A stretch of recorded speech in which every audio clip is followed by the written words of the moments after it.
Pembahasan soal kali ini adalah tentang kinetika reaksi dan elektrokimia. Pertama dari kinetika reaksi, soal nomor 36. Reaksi berikut 4pH3 menghasilkan P4 plus 6H2 mengikuti persamaan laju min D konsentrasi pH3 per dt sama dengan K dikali konsentrasi pH3. Nah, di sini ada tanda min. Tanda min ini tuh menyatakan bahwa terjadi pengurangan konsentrasi tiap satuan waktu. Karena pH3 ini adalah reaktan. Kalau reaktan ini mengalami pengurangan konsentrasi, sedangkan kalau yang produk yang di ruas kanan ini mengalami penambahan konsentrasi.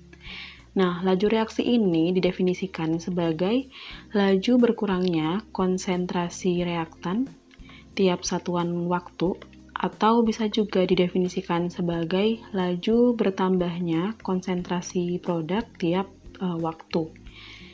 Nah, di sini kan min konsentrasi pH3 tiap waktu. Kalau secara sederhana, berarti ini dituliskan laju berkurangnya konsentrasi pH3 sama dengan konstanta dikali konsentrasi pH3. Nah, ini adalah persamaan laju reaksi dari reaksi yang nomor 36 ini. Persamaan laju itu kan ditulisnya laju sama dengan konstanta dikali konsentrasi reaktan pangkat orde. Nah, di sini berarti orde 1 karena kan nggak ditulis. Intinya, tanda min dan tanda plus ini tuh nggak berpengaruh ke perhitungan. Ini hanya menandakan bahwa terjadi pengurangan konsentrasi atau penambahan konsentrasi gitu aja. Yang pengurangan itu reaktan, yang penambahan produk. Yang ditanyakan di soal ini adalah tetapan laju reaksi. Nah, berarti yang ditanyakan adalah nilai K di sini. Untuk menghitung nilai K, berarti kan kita harus tahu laju dari pH3 dan konsentrasi dari pH3. Diketahui di soal, pada suatu percobaan dalam wadah 2 liter terbentuk 0,0048 mol gas H2 per detik ketika konsentrasi pH3 sama dengan 0,1 molar. Nah, jadi konsentrasi pH3 di sini tuh sudah diketahui yaitu 0,1 molaritas. Dan untuk menghitung laju pH3-nya, di sini kita tuliskan dulu reaksinya. Ini kan 4pH3 menghasilkan P4 plus 6H2. Dalam reaksi ini, waktu pembentukan H2 itu sudah diketahui. Ini kan diketahui tadi H2-nya 0,0048 mol per detik. Nah, karena waktu pembentukan H2 sudah diketahui, maka pertama kita hitung dulu lajunya H2. Di sini pakai rumus laju H2 sama dengan konsentrasi H2 per waktu. Konsentrasi ini dijabarkan lagi jadinya mol per volume dikali 1 per T. Ini kan konsentrasinya ya, hasil penjabaran rumus dari konsentrasi per waktu. Molnya 0,0048, jadinya 48 kali 10 pangkat min 4 per volumenya di sini 2 liter dikali waktu pembentukannya, ini kan 1 detik, berarti 1 per 1. 48 dibagi 2 sama dengan 24 kali 10 pangkat min 4. Karena laju H2 sudah diketahui, berarti kita bisa menghitung lajunya pH3 dengan membandingkan koefisiennya. Laju pH3 sama dengan koefisien dari pH3 dibanding koefisien dari H2 dikali laju dari H2. Sama dengan 4 per 6 dikali 24 kali 10 pangkat min 4. Ini bisa dicoret. Jadinya 16 kali 10 pangkat min 4, satuannya molaritas per detik. Nah, di sini kenapa kita nggak bisa langsung menghitung laju pH3? Karena waktu reaksi dari pH3 itu tidak diketahui. Yang diketahui adalah waktu pembentukan dari H2. Maka dicari dulu laju dari H2, baru kemudian dihitung lajunya pH3 pakai perbandingan koefisien. Nah, di sini lajunya udah diketahui yaitu 16 kali 10 pangkat min 4. Sehingga nilai K-nya ini kan tinggal dibagi ya, laju 16 kali 10 pangkat min 4 dibagi 10 pangkat min 1. Sama dengan 16 kali 10 pangkat min 3 atau sama dengan 1,6 kali 10 pangkat min 2. Satuannya S-1. Karena kalau kita lihat di sini, satuan laju ini kan konsentrasi per detik ya, atau ms-1. Di sini K, kemudian ini kan konsentrasi ordenya 1, berarti M. Nah, M-nya dicoret, berarti satuan dari K adalah S-1. Sehingga jawaban untuk nomor 36 adalah yang E. Soal nomor 37, gambar berikut menunjukkan profil energi untuk reaksi A plus B menjadi P. Di sini adalah diagram reaksinya. Jika semua spesi yang terlibat berwujud gas, menurut teori kinetika reaksi, pernyataan yang benar untuk reaksi tersebut adalah. Nah, kalau dalam diagram reaksi atau diagram energi seperti ini, terdapat dua puncak, berarti ini adalah reaksi bertahap. Kalau satu puncak, berarti satu tahap.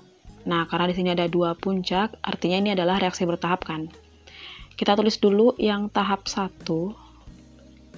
Nah, tahap 1 ini adalah reaksi A plus B menjadi senyawa C. Nah, senyawa C ini disebut senyawa antara atau senyawa intermediate. Artinya bukan produk akhir ya. Nah, jadi tahap 1 adalah reaksi A plus B menjadi C. Kemudian untuk reaksi yang tahap 2, tahap 2 ini di sini C membentuk P. Jadi langsung aja ini C membentuk P. Nah, kemudian kita bandingkan energi aktivasi dari kedua tahap ini untuk menentukan mana reaksi yang tahap lambat dan mana yang tahap cepat. Energi aktivasi itu dari reaktan ke puncak sini. Nah, ini untuk energi aktivasi tahap 1, kemudian di sini adalah energi aktivasi untuk reaksi tahap 2. Semakin tinggi energi aktivasi, maka reaksinya itu semakin sulit berlangsung atau semakin lambat.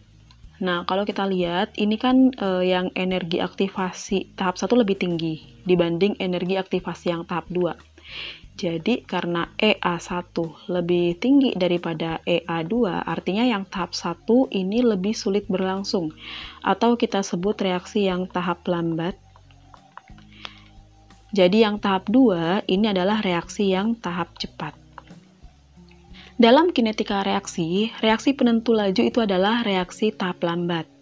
Kemudian untuk menentukan orde, misalkan ditanya orde ya, biasanya kan kita hitung berdasarkan percobaan. Nah, kalau reaksinya bertahap seperti ini, maka orde reaksinya itu sama dengan koefisien dari tahap lambat. Berarti ini orde A-nya 1, orde B-nya 1. Dari penjelasan ini berarti dapat disimpulkan bahwa opsi yang A, reaksi pembentukan P dari C merupakan tahap penentu laju, ini salah. Karena tadi P dari C adalah tahap cepat. Untuk opsi B, pada temperatur yang sama, tetapan laju reaksi pembentukan P dari C lebih besar dibanding tetapan laju reaksi pembentukan C dari A plus B. Kalau di sini ada tetapan laju, berarti hubungannya adalah kepersamaan laju.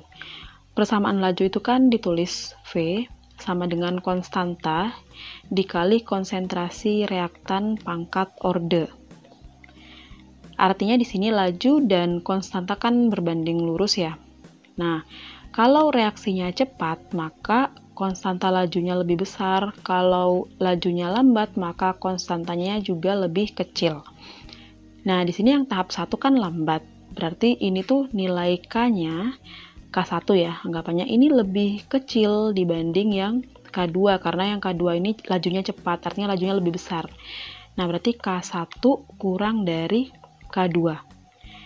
Kita lihat yang B ini udah sesuai nggak? Pada temperatur yang sama, tetapan laju reaksi pembentukan P dari C lebih besar. Nah, ini benar ya, karena tadi P maksudnya bukan B. P dari C lebih besar, berarti ini benar yang opsi B, karena tadi kan lebih cepat. Untuk opsi C, senyawa antara C pasti akan dihasilkan jika sudah terbentuk senyawa teraktivasi Ab+.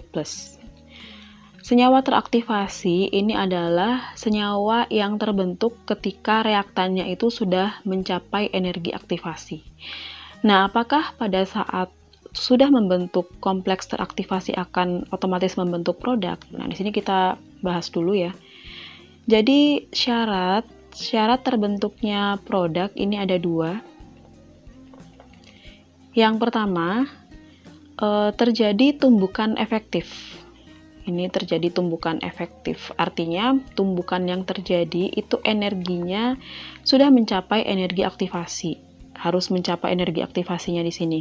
Nah, maka kalau misalkan suatu reaktan bertumbukan tapi energinya itu tidak mencapai energi teraktivasi, maka sudah dipastikan tidak akan terbentuk produk. Nah, kalau sudah mencapai energi aktivasi atau tumbukannya sudah efektif, itu akan ditandai dengan terbentuknya kompleks teraktivasi. Ini disimbolkan dengan AB bintang dan C bintang di sini. Ini adalah kompleks teraktivasi.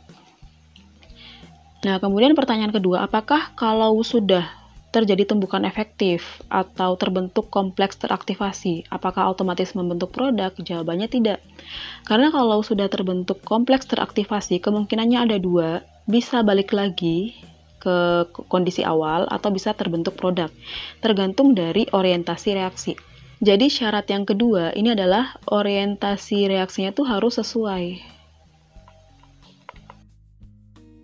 Gampangnya orientasi reaksi itu dicontohin kayak gini ya, misalkan asam.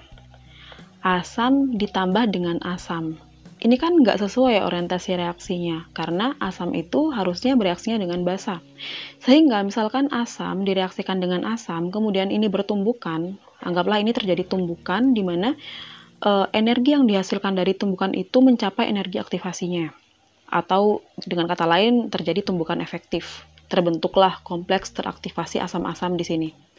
Nah, tapi karena tidak sesuai orientasi reaksinya, karena asam dan asam ini kan tidak akan bereaksi ya, maka ini balik lagi ke kondisi awal.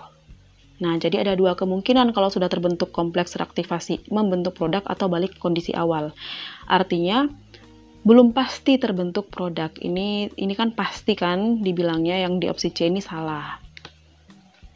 Yang D, produk P dapat dihasilkan dari reaksi antara A dan B dengan melewati satu senyawa teraktivasi.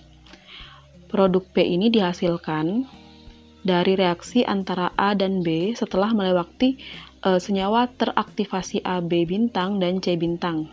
Berarti dua senyawa teraktivasi ya, sesuai dengan diagram profil reaksinya, berarti ini salah. Yang E, A dan B dapat menghasilkan produk P tanpa melalui pembentukan senyawa antara C. Salah, karena sesuai dengan gambar ini harusnya ada intermediate dulu baru terbentuk P. Jadi jawabannya adalah yang B.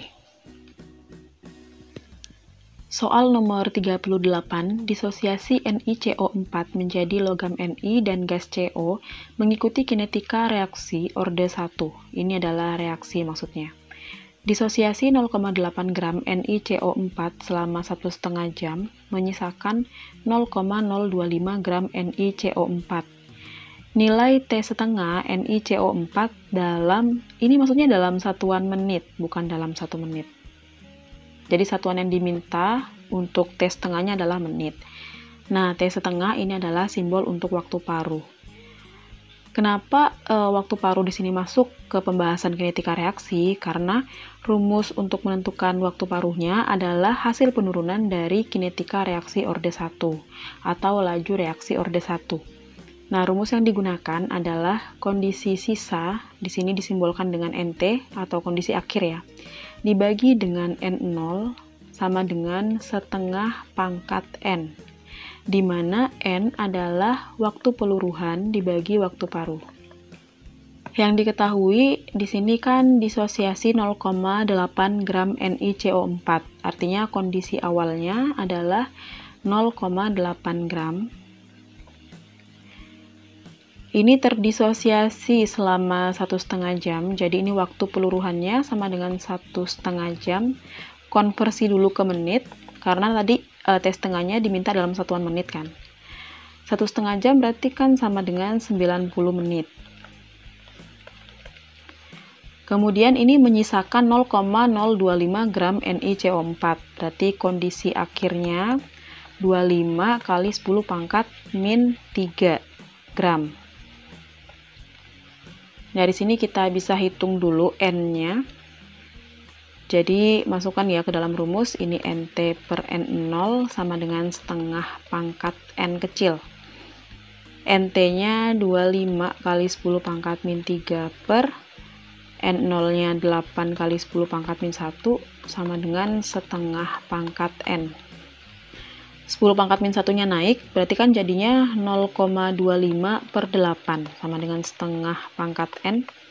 Biar ngitungnya gampang, 0,25 langsung jadikan seperempat. Jadi seperempat dibagi 8 sama dengan 1 per 32. Ini sama dengan setengah pangkat N.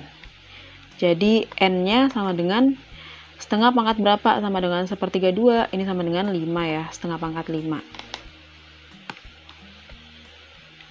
Pindah di sini karena N-nya udah ada, jadi diurai lagi. N sama dengan waktu peluruhan dibagi waktu paruh. N-nya tadi 5, waktu peluruhannya 90 menit, waktu paruhnya ditanyakan. Sini coret, 90 bagi 5, 18. Jadi, waktu paruh sama dengan 18 menit. Jawabannya yang D. Soal nomor 39, Neptunium meluruh menjadi plutonium dengan memancarkan partikel beta menurut reaksi orde 1 sebagai berikut. Apabila 96 gram Neptunium meluruh sebanyak 90 gram selama 12 hari, T setengah Neptunium dalam satuan hari adalah, ini juga soal waktu paruh ya, langsung aja masukin ini rumusnya. Tapi kita data dulu nih yang diketahui. Ini diketahui kondisi awalnya 96 gram Neptunium kan. Yang awal berarti ini N0 sama dengan 96 gram. Meluruh sebanyak 90 gram, berarti ini bukan sisa. Nah, kita cari sisanya. Berarti sisanya sama dengan kondisi awal dikurangi yang meluruh. Berarti ini 96 dikurangi 90 gram, berarti kan sama dengan 6 gram. Udah dapat N sisanya selama 12 hari, berarti 12 hari ini waktu peluruhan. Yang ditanya waktu paruh. Rumusnya NT per N0 sama dengan setengah pangkat N. Cari aja N-nya dulu ya, biar ngitungnya gampang. Di sini NT-nya 6, N0-nya 96, sama dengan setengah pangkat N. Ini bisa dicoret ya, jadi 1 per 16. Setengah pangkat berapa? Sama dengan 1 per 16, berarti ini pangkat 4. Artinya N-nya sama dengan 4. Udah dapat N-nya dijabarkan, berarti N sama dengan waktu peluruhan dibagi waktu paruh. 4 sama dengan 12 dibagi waktu paruh. Ini dicoret, 3 ya. Berarti waktu paruhnya adalah 3 hari. Jawabannya yang E. Soal nomor 40, untuk reaksi berikut, N2O5 menjadi NO2 plus O2, bila pada suatu saat laju pengurangan N2O5 adalah 4 molaritas dalam waktu 10 detik, maka laju pembentukan gas NO2-nya adalah, pertama tulis ulang dulu reaksinya, N2O5 menghasilkan NO2 plus O2, kemudian pastikan apakah reaksi ini sudah setara atau belum. Kalau belum kita setarakan. Nah, di sini N-nya 2, berarti ini kali 2. E-nya udah sama, tapi O-nya belum sama ya. Nah, biar O-nya 5, berarti yang O2 ini dikali setengah. Yang ditanya laju pembentukan NO2. Nah, tapi nggak bisa langsung kita hitung lajunya, karena waktu pembentukannya tidak diketahui. Yang diketahui waktu pembentukannya adalah laju pengurangan N2O5. Berarti kita cari dulu laju pengurangan dari N2O5. V sama dengan, ini VN2O5 ya. Konsentrasi N2O5 dibagi waktu pengurangannya. Berarti ini sama dengan 4 molaritas dibagi 10 sama dengan 0,4 molaritas per detik. Udah tahu kan ini salah satu laju dari spesies yang terlibat di sini, berarti kita bisa cari lajunya NO2 pakai perbandingan koefisien dengan N2O5.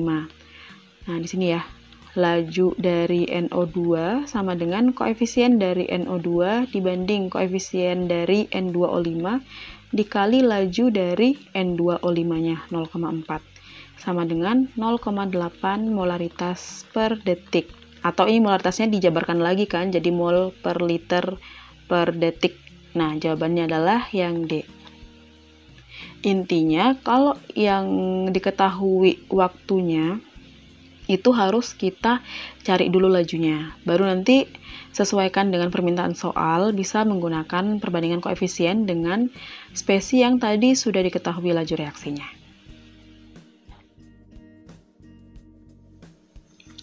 Selanjutnya adalah soal tentang elektrokimia, dimulai dari nomor 31. Elektrolisis 100 ml larutan CuSO4 0,1 molar dalam bejana A dan 100 ml larutan AgNO3 0,1 molar dalam bejana B dilakukan seri menggunakan arus tetap 1 ampere pada anoda dan katoda PT. Pada tiap-tiap katoda terbentuk endapan Cu dan Ag, sementara pada anoda dihasilkan gas oksigen. Setelah elektrolisis berlangsung selama 60 detik, di sini terdapat beberapa pernyataan di mana kita menentukan mana di antara pernyataan berikut yang benar. Oke, di sini tuh ada dua sel elektrolisis. Sel 1 berisi larutan CuSO4, kemudian yang sel 2-nya berisi larutan AgNO3. Kata kuncinya di sini adalah dilakukan seri. Nah, kalau dilakukan seri berarti mol elektron sel 1 sama dengan mol elektron sel 2, atau dengan kata lain, karena mol elektron sama dengan arus Faraday, jadinya F1 atau arus Faraday 1 sama dengan arus Faraday 2. Pada katoda, untuk sel 1 ya, ini kan kationnya Cu2+, maka pada katoda dihasilkan logam Cu, sedangkan pada sel 2 karena kationnya adalah Ag+, maka dihasilkan logam Ag di katoda untuk sel 2, karena di katoda ini terjadi reaksi reduksi dari kationnya. Kemudian kita cek pernyataan 1, massa Cu yang mengendap lebih besar daripada massa Ag. Nah, untuk menentukan jumlah zat hasil elektrolisis, kita bisa pakai perhitungan hukum Faraday. Rumus yang kakak gunakan di sini adalah mol zat, berarti di sini mol Cu sama dengan F per bilox. Bilox ini adalah muatan kan. Per biloxnya Cu itu 2. Yang di sini berarti molnya Ag sama dengan F per biloxnya Ag yaitu 1. Nah, rumus ini tuh sebenarnya hasil perhitungan, maksudnya hasil penurunan rumus dari rumus yang W sama dengan EIT per 96500. Cuman kalau kita pakai rumus ini tuh lebih simpel aja ngitungnya. Nah, di sini mol Cu F per 2, kemudian mol Ag-nya F atau F per 1 ya. Nah, kemudian masanya, massa kan sama dengan mol dikali AR, berarti masanya Cu adalah F per 2 dikali 63,5, sedangkan yang masanya Ag, massa Ag sama dengan F dikali AR-nya Ag 108. Nah, kalau F-nya sama, berarti kan hasil perhitungan yang Ag ini lebih besar kan dibanding yang Cu. Di Cu ini 63,5 bagi 2 adalah 30-an kan, 30-an, kemudian dikali F. Nah, sedangkan yang Ag 108F. Nah, jadi pernyataan 1 ini salah. Pernyataan yang kedua, jumlah atom Cu yang mengendap sama dengan jumlah atom Ag. Oke, jumlah atom itu sama dengan mol dikali tetapan Avogadro. Di sini mol dikali L gitu ya, simbol dari tetapan Avogadro-nya.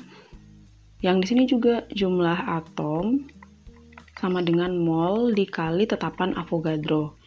Nah, artinya kalau molnya aja udah beda dikali tetapan Avogadro, pasti hasilnya beda kan? Yang Cu tadi molnya tuh F per 2, yang Ag molnya F.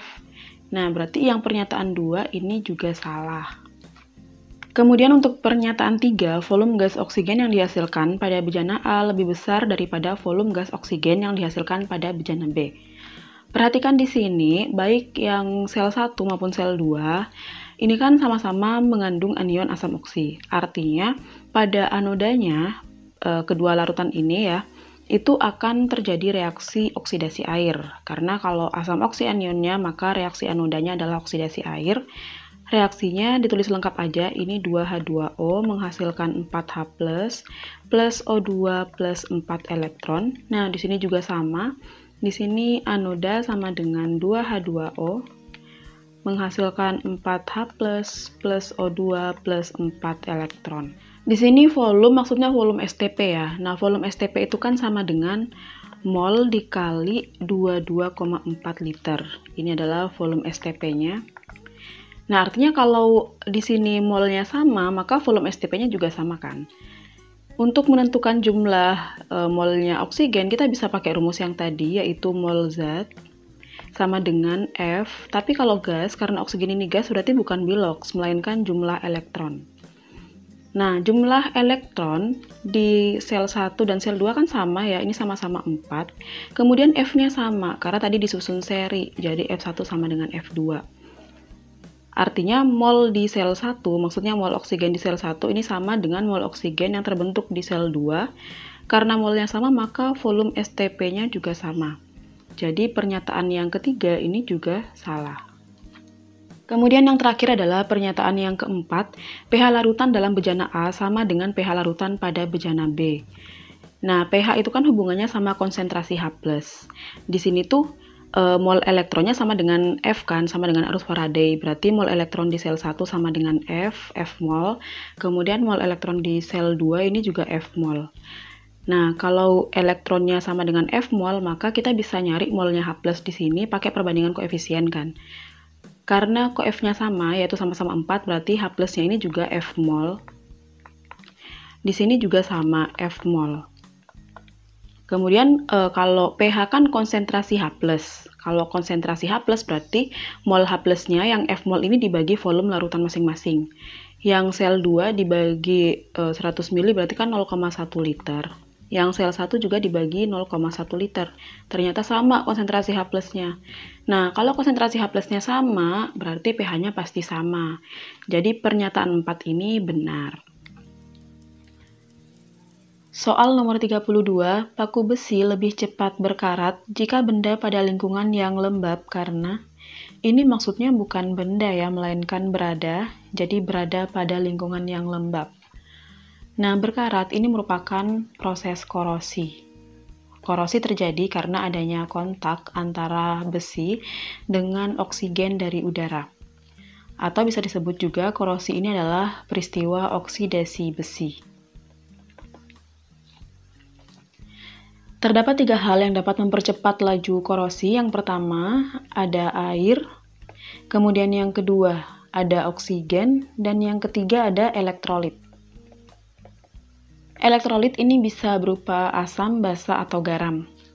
Nah, kalau pada lingkungan yang lembab, berarti terdapat 2 unsur ya yang dapat mempercepat korosi di sini, ada air dan ada oksigen. Nah, artinya pada lingkungan yang lembab, di sini kandungan uap airnya tinggi, kemudian oksigen yang terlarut juga pastinya tinggi. Oleh karena itu, besi pada lingkungan yang lembab ini akan lebih mudah terkorosi, karena lebih mudah bereaksi dengan oksigen. Nah, jadi jawabannya adalah yang B.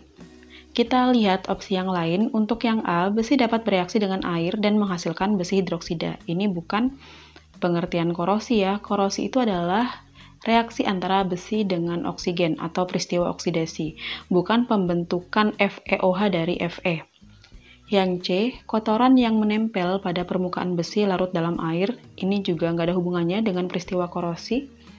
Yang D, besi lebih mudah tereduksi pada lingkungan yang lembab. Nah, ini kontradiksi nih, karena korosi tadi adalah oksidasi, bukan reduksi. Yang D juga salah. Kemudian yang E, uap air pada permukaan besi dapat berfungsi sebagai medium tumbuhnya bakteri yang menyebabkan korosi. Oke, tadi penyebab korosi kan ada 3 ya, air, oksigen, dan elektrolit. Jadi bakteri ini tidak termasuk. Sehingga opsi yang lainnya salah, yang benar adalah opsi B. Soal nomor 33, berikut adalah data potensial reduksi standar untuk beberapa kation. Ini sebagai berikut. Logam yang dapat melindungi besi dari korosi.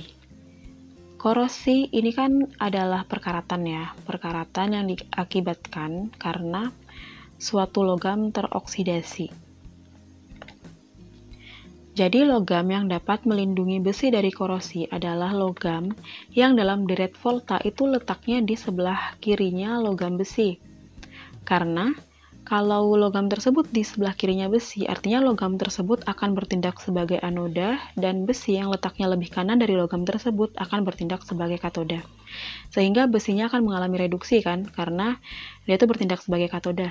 Nah, logam yang kiri tadi, karena bertindak sebagai anoda, maka logam tersebut akan mengalami oksidasi atau mengalami korosi.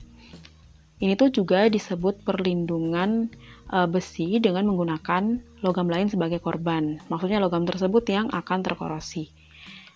Yang letaknya sebelah kiri berarti nilai potensial reduksi logam tersebut harus lebih kecil dibanding Fe.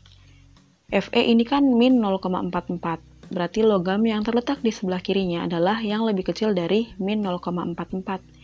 Di sini ada Mg ya, nilainya min 2,37. Jadi Mg ini dapat melindungi besi dari korosi kalau dipasangkan dengan besi. Soal nomor 34, perhatikan reaksi di bawah ini. Cu plus H plus tidak bereaksi, Pb plus 2H plus ini dapat bereaksi, ditandai dengan terbentuknya produk. Kemudian Pb plus H2O tidak bereaksi, dan Ca plus H2O dapat bereaksi. Nah, konsep yang digunakan untuk mengerjakan soal nomor 34 ini adalah logam sebelah kiri, atau unsur ya, atau unsur sebelah kiri dalam deret volta dapat bereaksi dengan ion dari unsur kanannya.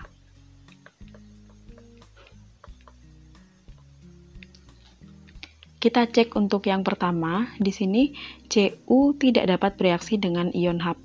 Artinya, letaknya logam Cu ini berada di sebelah kanannya H.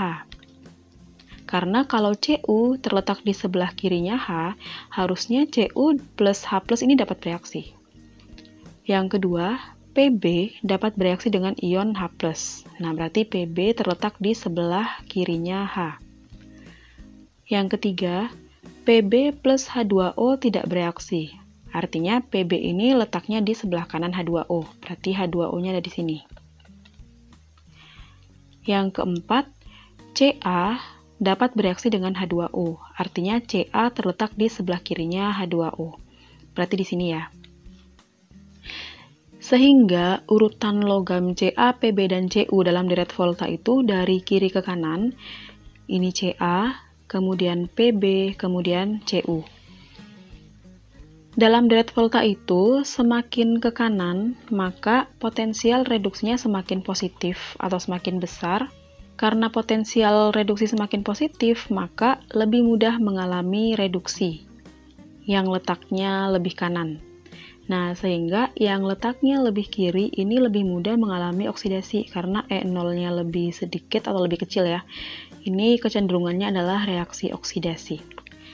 Nah, yang ditanyakan di sini urutan kereaktifan logam berdasarkan kemudahan teroksidasi. Berarti yang paling mudah teroksidasi adalah Ca, kemudian Pb, baru terakhir Cu. Maka jawabannya adalah yang E. Soal nomor 35, nilai potensial reduksi beberapa ion diberikan di bawah ini. Ini adalah nilai potensial reduksi untuk beberapa ion ya. Arus listrik sebesar 10 mA dialirkan pada sel elektrolisis.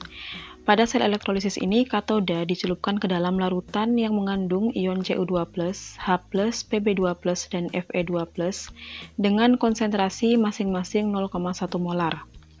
Pertanyaannya, spesi yang pertama kali terbentuk pada katoda. Kata kuncinya adalah katoda. Di sini katoda, ini kan terjadi reaksi reduksi ya. Maksudnya tempat terjadi reaksi reduksi. Kalau anoda, tempat terjadi reaksi oksidasi. Maka spesi yang pertama kali terbentuk pada katoda adalah spesi yang paling mudah mengalami reduksi. Nah, yang paling mudah mengalami reduksi berarti yang E0-nya paling besar. Jadi kita lihat di sini di antara Cu2+, H+, Pb2+, dan Fe2+, mana yang potensial reduksinya paling besar. Nah, berarti kan di sini adalah Cu ya, potensial reduksinya adalah plus 0,34. Jadi, spesi yang pertama kali terbentuk pada katoda adalah Cu.